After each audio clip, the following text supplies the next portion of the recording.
रूस में हुई एक मुलाकात ने दुनिया की टेंशन बढ़ा दी है। ईरान के विदेश मंत्री की व्लादिमीर पुतिन से सीधी मुलाकात के बाद अमेरिका को नया संदेश भेजा गया है। सवाल है, क्या यह शांति की शुरुआत है या बड़े टकराव का संकेत? नमस्कार दोस्तों, आप देख रहे हैं MRI टाइम्स। आज हम बात करेंगे ईरान, अमेरिका, रूस और उस जियोपॉलिटिकल खेल की जिसका असर सीधा आपकी जेब तक पहुंच सकता है। ईरान के विदेश मंत्री अब्बास अरागची अचानक मास्को पहुंचे, बिना किसी बड़े अनाउंसमेंट के, और सीधे पुतिन से मिले। ये कोई साधारण मुलाकात नहीं थी। पुतिन ने कहा कि रूस ईरान के साथ हर मुश्किल दौर में खड़ा है।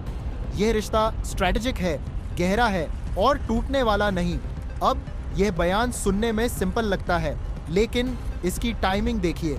ठीक उसी वक्त जब अमेरिका और ईरान की न्यूक्लियर बातचीत पूरी तरह ठप पड़ी है, ठीक उसी वक्त जब इजराइल ईरान को धमकियां दे रहा है, और ठीक उसी वक्त जब ईरान ने अमेरिका को एक नया ऑफर भेजा और ट्रंप ने उसे ठुकरा दिया। ये कोइंसिडेंस नहीं है दोस्तों। पुतिन ने यह मीटिंग करके दुनिया को एक साफ संदेश दिया, ईरान अकेला नहीं है। अब इस मीटिंग के 3 पहलू समझते हैं, एक एक करके। पहला पहलू है मिलिट्री।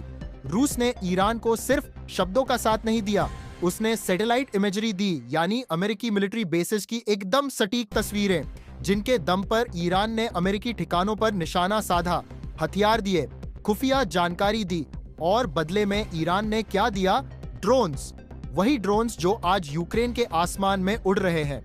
रूस के लिए तो यह दोस्ती नहीं है, ये एक डील है, एक ठंडी और कैलकुलेटेड डील, जिसमें दोनों का एक ही दुश्मन है, अमेरिका। दूसरा पहलू है डिप्लोमेसी। अरागची सिर्फ मास्को नहीं गए, पहले इस्लामाबाद गए, फिर ओमान गए, फिर रूस। ये टूर देखिए, ये एक आदमी की यात्रा नहीं है, ये ईरान का एक बड़ा संदेश है। हमें आइसोलेट करने की कोशिश मत करो। हम हर तरफ दरवाजे खटखटा सकते हैं और हर जगह कोई ना कोई खोलने वाला मिलेगा। तीसरा पहलू है एनर्जी, और ये सबसे इंपॉर्टेंट है। ध्यान से सुनिए, रूस और ईरान दोनों के पास तेल है, दोनों पर अमेरिकी सैंक्शंस हैं, और दोनों चीन को सस्ते में तेल बेच रहे हैं। अब अगर ये दोनों मिलकर एक अलग एनर्जी मार्केट बना लें और डॉलर को बाईपास कर लें, तो अमेरिका के सैंक्शंस की ताकत धीरे धीरे खत्म होने लगेगी। यह आज नहीं होगा, कल नहीं होगा, लेकिन यह प्रोसेस शुरू हो चुकी है, और यही अमेरिका को सबसे ज्यादा डराता है। अब बात करते हैं उस ऑफर की जो ईरान ने अमेरिका को भेजा और जिसे ट्रंप ने ठुकरा दिया। ईरान ने 3 बातें कही। पहली बात, स्ट्रेट ऑफ हॉर्मुज खुला रखेंगे, यानी दुनिया का तेल बिना रुकावट बहता रहेगा। दूसरी बात, न्यूक्लियर प्रोग्राम पर बात अभी नहीं, पहले खाड़ी में शांति आए, फिर देखेंगे। तीसरी बात, अमेरिका और इजराइल हमें गारंटी दें कि हम पर कोई हमला नहीं होगा। सुनने में तो रीजनेबल लगता है ना? लेकिन ट्रंप ने कहा नहीं, और ट्रंप का तर्क भी सुनिए। वो कहते हैं कि न्यूक्लियर प्रोग्राम पर बात किए बिना कोई डील नहीं, बाकी सब बाद में। तो सिचुएशन ये है, ईरान कह रहा है पहले हमारी सुरक्षा, अमेरिका कह रहा है पहले न्यूक्लियर प्रोग्राम बंद करो। दोनों एक दूसरे का मुंह देख रहे हैं, कोई झुकने को तैयार नहीं, और इसी जिद में दुनिया एक बड़े खतरे की तरफ खिसकती जा रही है।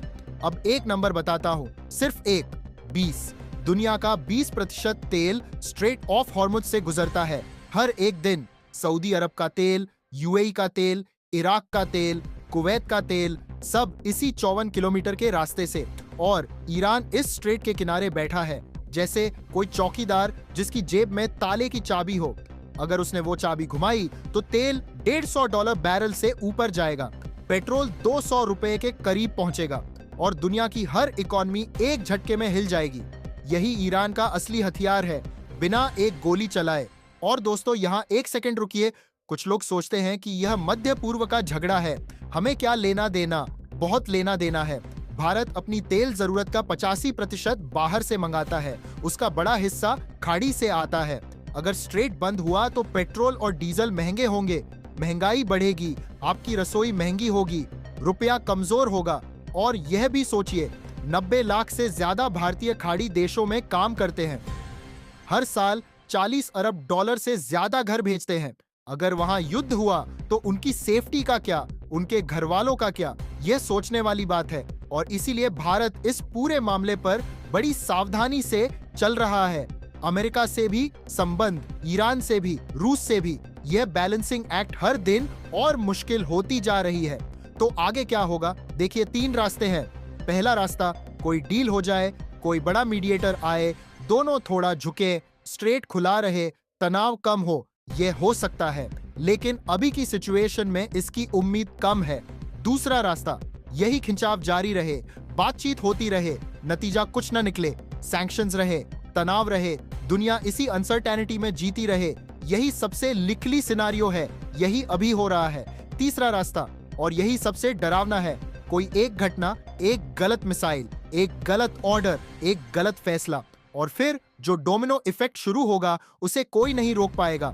इसकी संभावना कम है, लेकिन अगर हुआ तो दुनिया बदल जाएगी। दोस्तों, एक मीटिंग मॉस्को में 2 घंटे, और उन 2 घंटों के असर तेल बाजार में है, अमेरिकी नीति में है, भारत की इकोनॉमी में है, और हमारी रोजमर्रा की जिंदगी में है। आपसे एक सवाल छोड़ता हूं, क्या ईरान सच में शांति चाहता है, या यह सिर्फ वक्त खरीदने की चाल है? और क्या ट्रंप का यह इनकार एक ऐसी गलती है जिसकी कीमत सिर्फ अमेरिका नहीं बल्कि पूरी दुनिया चुकाएगी? कमेंट में बताइए, अपनी राय दीजिए, और अगर यह एनालिसिस आपके काम की लगी तो लाइक कीजिए, सब्सक्राइब कीजिए, और यह वीडियो उन लोगों तक जरूर पहुंचाइए जो अभी भी सोचते हैं कि यह सब हमसे बहुत दूर है। यह था MRI टाइम्स, सच की तलाश में हमेशा आपके साथ। जय हिंद।